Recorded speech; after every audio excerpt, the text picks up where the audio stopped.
Hi, today I'm going to be talking about the Walther SP22 and the modifications I did to it. The first thing is the Walther SP22, this is an M1, and so it's basically a 4-inch barrel with an aluminum slide cover. The slide itself is made of steel, but it's hidden inside, so when the slide's actually working, there's no movement outside. So the first thing we're going to do is make sure the gun's unloaded and empty. There's no magazine in there. There's nothing in the chamber. And we're going to first take off the slide racker tabs on either side.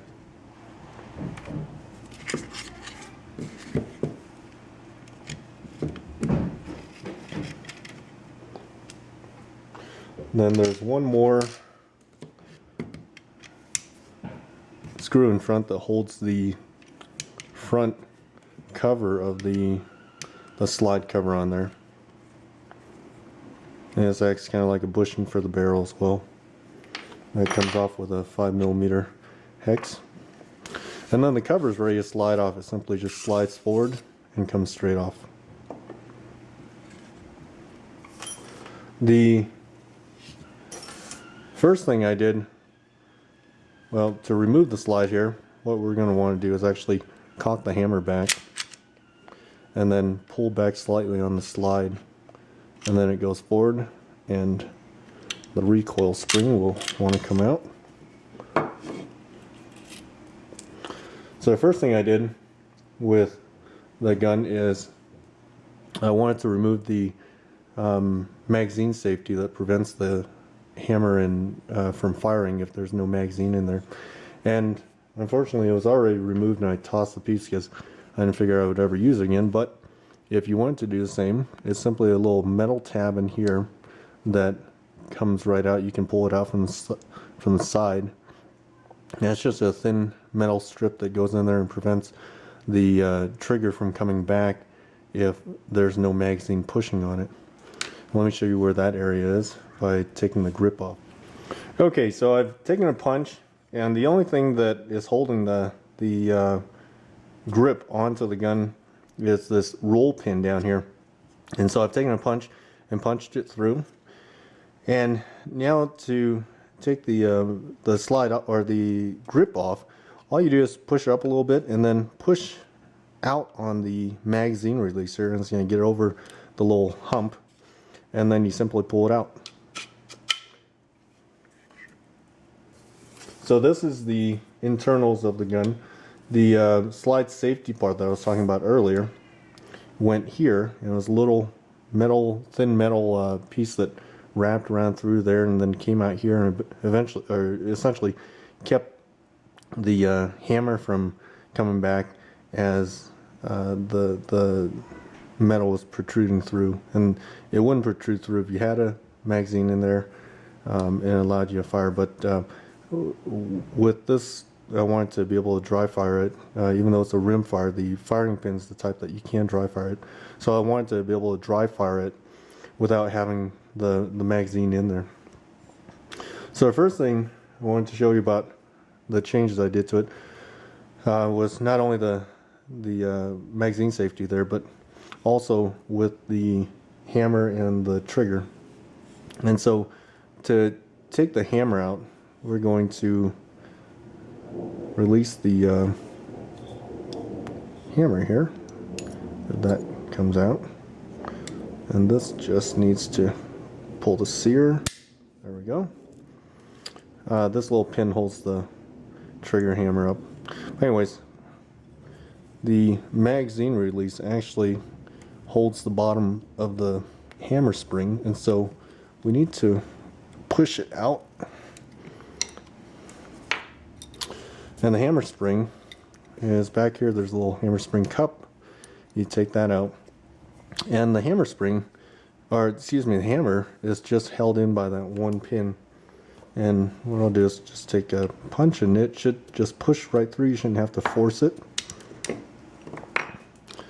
There's the pin, and the hammer should slide out with the strut. What I wanted to do for this pistol was make it a little bit lighter trigger pull. The M1 and the M2 versions of this gun have what Walther calls a target trigger, which is essentially just their basic trigger with a over travel pin or over travel set screw. But the action on the trigger is pretty sloppy, and it's a pretty firm trigger as well. This pistol is going to be for my daughter to practice plinking and shoot steel challenges, so I wanted it a little bit lighter trigger pull for her. So what I did was I took the hammer out here and I ground down on this lip that the sear engages on, and I ground down a little bit at a time until it got to about the weight that I felt was comfortable for her.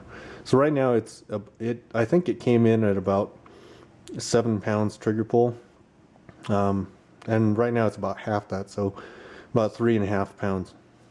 So I ground this down, made sure that the lip was nice and polished so that there wasn't much resistance when the sear disengaged it. And the next thing I'm planning on doing, I haven't done it yet, is there's a lot of take up for the trigger before it starts pulling the sear away from the hammer. And the target triggers that come with the M3 and M4 have a adjusting screw that you can change to take up that take up, or excuse me, kind of eliminate that take up. And what I'm going to do is simply drill through this top part of the trigger mechanism and put a set screw in there, and the screw will just as you adjust it, hold the trigger further back by pushing it out further here from the frame. So that'll be probably something I do in a couple days here, but I want to first take it out to the range and actually fire it with the grinding down I did with the hammer first. So reinstallation is the same. You just put the hammer back in here. Also, I want to grind down on the hammer because the sear is kind of hard to get to. The frame is a two-piece frame, and it's held together by some bolts and pins, and you have to take it apart before you can get the sear out. And so the sear is a little bit more difficult to get to. The hammer was quite a bit easier because it, as you saw, it was just held in by that one pin. So I'm going to go ahead and put the hammer back in here. Okay, so again, the hammer's back in. The hammer spring goes back onto the strut. Oh, excuse me, I forgot the spring cup. Spring cup goes on the strut. Make sure it's pointing the right way. That's not the spring cup, sorry. Here's the spring cup. Then the spring, and then the little mag release that also acts as the spring retainer.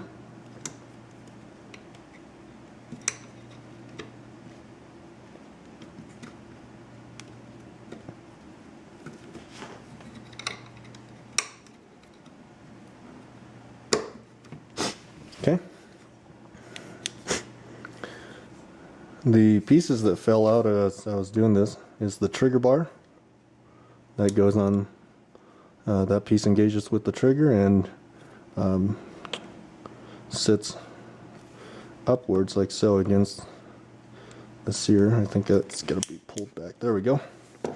And then this little spring is just what keeps the trigger bar up and vertical against the sear there. So, yeah, it has a tendency to pop out, so the slide cover actually holds this all together. The next thing is the magazine release spring or tension or whatever this thing is. It pushes the magazine out as it's released. So that all goes together like so, and reassembly is just exactly the opposite. We're going to put the recoil spring back on. And with the hammer pulled back, we'll put the slide on. And I found it's easiest on this type to pull the recoil spring past the threaded part of the guide rod here, because to put it back you have to slide the slide back onto the barrel and the guide rod, and then let the spring out, and then of course all your pieces fall out. So you're gonna have to jimmy this a little, put the trigger bar back so it's half engaged. That's my daughter helping out here. Hi. Okay, so that's my gun he's talking about. That's the trigger bar, and the spring goes back on here.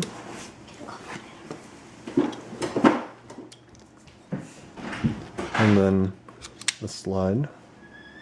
And make sure everything's still back. And we'll reinsert it back into the grip. For my daughter's hand, I'm going to use a smaller grip. This was something I got from someplace online. And what comes with the gun is the medium grip, and you can see it's quite a bit bulkier here. And the slim grip is quite a bit slimmer. So this is going to fit her hand well. And it simply slides back onto the frame.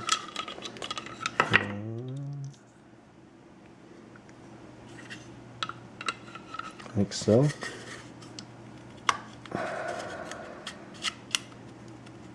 And all the way down. Alright. I need to take the pin out of the old frame, the old grip.